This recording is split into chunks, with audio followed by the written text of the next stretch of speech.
4T adalah 4 terlalu. Yang pertama, terlalu muda, yaitu hamil atau melahirkan di usia kurang dari 20 tahun. Nah, ada resiko yang dapat terjadi yaitu hipertensi atau tekanan darah tinggi. Bisa juga persalinan prematur. Nah, ada dampak kehamilan resiko tinggi pada usia muda, yaitu yang pertama ada keguguran, yang kedua persalinan prematur, yang ketiga anemia kehamilan atau kekurangan zat besi, yang keempat ada keracunan kehamilan atau gestosis. Yang kedua adalah terlalu tua. Ada resiko yang dapat terjadi yaitu hipertensi atau tekanan darah tinggi. Yang kedua ada preeklamsi. Yang ketiga ada ketuban pecah dini atau ketuban pecah sebelum persalinan dimulai. Yang keempat persalinan macet. Yang kelima perdarahan setelah bayi lahir. Kemudian yang ketiga, terlalu dekat jarak kehamilan. Resiko yang dapat terjadi yang pertama ada keguguran, anemia, bayi lahir belum waktunya, berat badan lahir rendah atau BBLR, cacat bawaan, dan lain-lain. Kemudian yang keempat atau yang terakhir, terlalu banyak anak atau grande multi.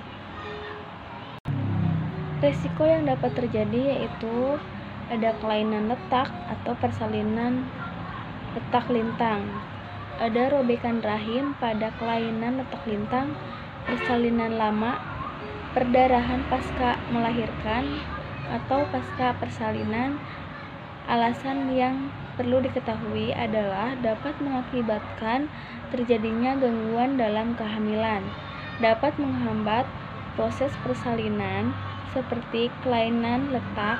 Ada juga tumbuh kembang anak kurang optimal. Dan yang terakhir ada juga menambah beban ekonomi keluarga karena anak itu butuh pendidikan. Postmatur adalah kehamilan mencapai 42 minggu atau lebih dari 40 minggu. Nah, jika kehamilan sudah mencapai 42 minggu, maka kehamilan ibu disebut postmatur. Postmatur atau bayi terlambat lahir biasanya terjadi pada kehamilan pertama. Biasanya hal ini disebabkan karena tubuh ibu belum pernah mengalami persalinan sebelumnya. Nah, apa sih ANC itu dan tujuannya apa sih? Nah, tujuan ANC atau antenatal care meningkatkan serta mempertahankan kesehatan ibu dan bayi atau janin di perut ibu, mempersiapkan proses persalinan sehingga dapat melahirkan bayi dengan selamat serta meminimalkan trauma yang dimungkinkan terjadi pada masa persalinan, menurunkan jumlah kematian dan angka kesakitan ibu. Selain berbahaya bagi janin, kehamilan postmatur juga dapat membahayakan ibu. Ukuran janin yang besar pada kehamilan postmatur menyebabkan persalinan menjadi lebih sulit. Nah, ada juga robekan pada daerah vagina menjadi lebih luas dan kemungkinan perlunya operasi sesar juga lebih tinggi. Ada beberapa resiko bila bayi terlambat lahir yaitu insufisiensi plasenta. Ketika bayi sudah lebih besar, plasenta menyusut dan bisa menyebabkan bayi kekurangan gizi. Namun hal ini hanya terjadi pada 10% bayi terlambat lahir.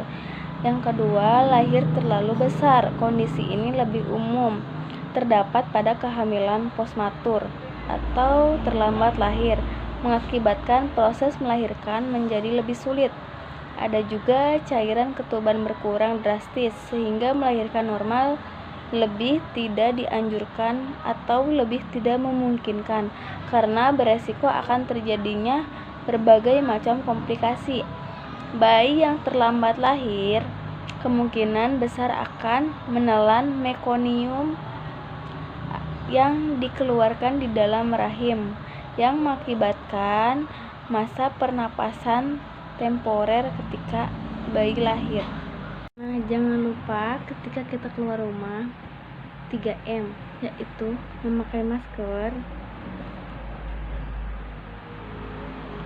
mencuci tangan, dan menjaga jarak.